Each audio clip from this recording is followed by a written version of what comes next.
नमस्कार मैत्रिणींनो, आज आपण बनवणार आहोत ग्रीन पालक पास्ता। त्यासाठी मी इथे एक मोठी वाटी भरून हे पास्ता घेतलेला आहे आणि स्वच्छ धुवून असा मी हा पालक घेतलेला आहे। सगळ्यात अगोदर आपल्याला ह्या पालकला गरम पाण्यामध्ये बॉईल करून घ्यायचे आहे। या ठिकाणी मी पाणी गरम करायला ठेवले होते एका पॉटमध्ये। यामध्ये मी आता पालक टाकत आहे।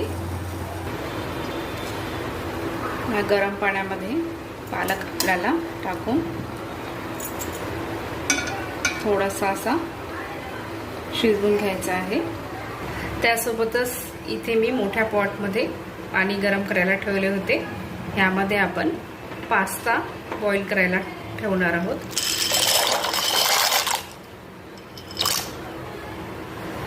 हा पास्ता बॉईल होण्यासाठी आपल्याला 7 ते 8 मिनिट लागतील। तोपर्यंत हाय फ्लेमवर आपल्याला हा पास्ता बॉईल होऊ द्यायचा आहे। आपला पालक या ठिकाणी बॉईल झालेला आहे।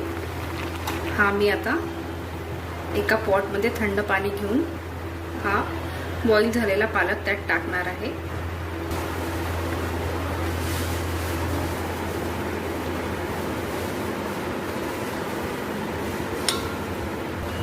तर मैत्रिणींनो, गरम पाण्यातून पालक थंड पाण्यामध्ये टाकल्यावर त्याचा जो डार्क असा ग्रीनीनेस आहे तो तसाच राहतो। त्यामुळे आपल्याला बॉईल झाल्यावर पालक गरम पाण्यातून काढून थंड पाण्यामध्ये टाकायचा आहे आणि त्यानंतर तो आपल्याला मिक्सरने ग्राइंड करून घ्यायचा आहे। मी ह्या पॉटमध्ये थंड पाण्यातून जो पालक आपण टाकला होता तो काढून घेतला आहे। ह्या पालकची आता आपल्याला प्युरी बनवून घ्यायची आहे।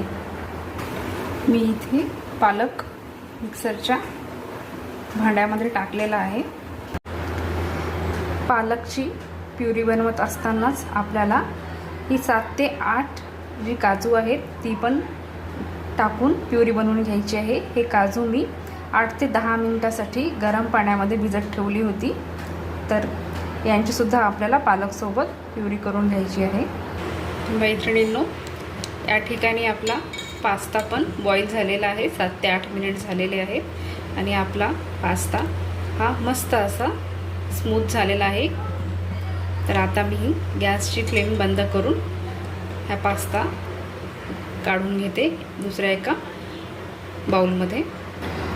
तर मैत्रिणींनो, तयार आहे आपली मस्त ग्रीन पालकची प्युरी। तर चला आता आपण पास्ता बनवायला घेऊ। मी कढईमध्ये 2 टेबलस्पून तेल गरम करायला ठेवले आहे। तर यामध्ये मी थोडेसे जिरे टाकणार आहे। त्यासोबतच थोडीशी मोहरी पण मी यात टाकणार आहे। होममेड पास्ता आहे तर होमसारखा टच आला पाहिजे। जिरे मोहरी या ठिकाणी तडतडली आहे। तर आता यामध्ये मी बारीक चॉप केलेला लसूण टाकणार आहे। लसूण आपल्याला छान असा लालसर होऊ द्यायचा आहे। आता आपण यात टाकणार आहोत पालक आणि काजूची प्युरी। हे आपण छान मिक्स करून घेऊ। तर यामध्ये आपण काही मसाले टाकून घेऊ। थोडासा पास्ता मसाला मी यात टाकला आहे, टाकू। आणि एक पूर्ण पॅकेट मी या ठिकाणी मॅगी मसाला टाकत आहे। त्यासोबतच टेस्टसाठी मीठ मी टाकत आहे। सर्व आपण मिक्स करून घेऊ। आता यामध्ये जाणार आहे बॉईल केलेले पास्ता। सर्व आपण छान प्रकारे मिक्स करून घेऊ। बघा कलर किती सुरेख आलेला आहे, एकदम डार्क ग्रीन कलर। यामध्ये कोणत्याही प्रकारचा मी दुसरा कलर यूज केलेला नाही आहे। हा पालकचा नॅचरल ग्रीन कलर आहे। आता यामध्ये आपण चीज टाकू। माझ्याकडे 2 चीज क्यूब्स आहेत, त्या मी यात टाकत आहे आणि ह्या आपण मिक्स करून घेऊ पास्त्यामध्ये। मैत्रिणींनो, आपले चीज पण यात छान मेल्ट झाले आहे। आता थोडेसे झाकण ठेवून आपण याला 1 ते 2 मिनिट वाफ येऊ देऊ आणि आपला ग्रीन पालक पास्ता रेडी आहे. आपला पास्ता या ठिकाणी रेडी आहे. मी एका प्लेटमध्ये हा पास्ता सर्व करणार आहे. तर मैत्रिणींनो, रेडी आहे आपला ग्रीन पालक पास्ता, रेडी टू ईट. तुम्हीही माझ्या या पद्धतीने हा होममेड पास्ता करून बघा आणि तुमच्या मुलांना हा खायला द्याल. आणि तुम्हाला माझी रेसिपी कशी वाटली हे कमेंट्स बॉक्समध्ये नक्कीच कळवाल. Bye bye.